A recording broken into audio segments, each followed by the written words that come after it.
বাংলার তরুণরা দুর্বার অপ্রতিরোধ্য, তারা মাথা নত করে না কারো কাছে। আর রাইজিং এশিয়া কাপে প্রথম ম্যাচে হংকংকে হারানোর পর এবার পাত্তাই দিল না শক্তিশালী আফগানিস্তানকে।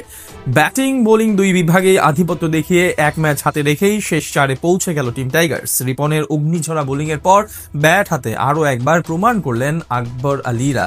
রাইজিং এশিয়া কাপে টাইগার তরুণদের এমন জয় নিয়ে বাকিটা জানবো রিপোর্ট। প্রথম ম্যাচে ব্যাট হাতে ব্যাটাররা তাণ্ডব দেখানোর পর আজ বোলাররা দেখালো আসল মুনশিয়ানা। শক্তিশালী আফগানিস্তানের বিপক্ষে অসাধারণ বোলিং করলো আকবর আলী বাহিনী। বলা চলে প্রতিপক্ষ ব্যাটাররা মাথা নাড়া দিয়ে দাঁড়াতেই পারেনি কাতারের দোহার আন্তর্জাতিক ক্রিকেট স্টেডিয়ামে। এদিন টস জিতে আগে বল করার সিদ্ধান্ত নেয় বাংলাদেশ। বিপরীতে প্রথমে ব্যাট করতে নেমে সুবিধা করতে পারেনি আফগান ওপেনাররা। রিপন মন্ডলের অগ্নিঝরা বোলিং এর সামনে এক প্রকার দিশেহারা হয়ে পড়ে তারা। ইনিংসের তৃতীয় বলে রিপনের শর্ট লেন্থের ডেলিভারিতে ক্যাচ তুলে দেন ইমরান মির, যেটি তালুবন্দি করতে ভুল করেননি রাকিবুল হাসান।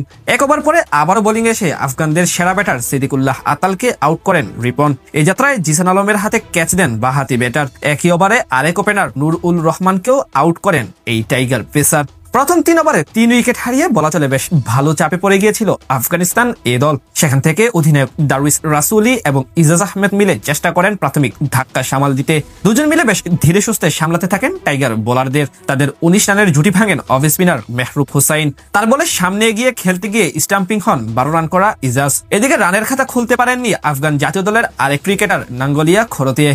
আর আব্দুল গাফফারের বিপক্ষে 28 বলে 27 রান করে ক্যাপ্টেন রাসুলি আউট হলে বলা চলে পুরোপুরি ম্যাচ থেকে ছিটকে যায় আফগানিস্তান। শেষ দিকে কাইস আহমেদের 12 বলে 12 রানের ইনিংসে ভর করে কেবল 78 রানে অল আউট হয় আফগানিস্তান এ দল। বল হাতে রাকিবুল হাসান এবং রিপন মন্ডল নেন 3টি করে উইকেট, আর মেহরুব হোসেন নেন জোড়া উইকেট। জবাব দিতে নেমে বাংলাদেশের শুরুটাও ছিল বেশ নড়বড়ে। প্রথম ম্যাচে বিধ্বংসীভাবে সেঞ্চুরি হাঁকানো হাবিবুর রহমান সোহান আজ তেমন সুবিধা করতে পারেননি। দোহারের স্পিন বান্ধব উইকেটে এম গাজানফারকে সামলাতে বেশ হিমশিম খেতে হয় তাকে। এক ছক্কার সাহায্যে 13 বলে 10 রান করে বিদায় নেন সোহান। একের পর এক ডট বল খেলেও ইনিংস বড় করতে পারেননি আরেক ডান হাতি ওপেনার জিসান আলম।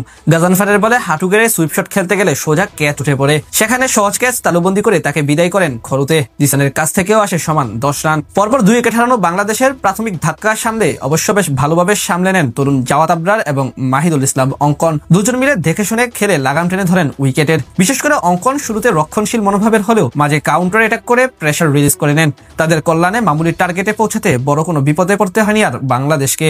অর্থাৎ সহজে নির্ধারিত লক্ষ্য টপকে যায় টিম টাইগার্স। এই জয়ে এক ম্যাচ হাতে রেখেই রাইজিং এশিয়া কাপের সুপার 4-এ পৌঁছে গেল বাংলাদেশ এ দল।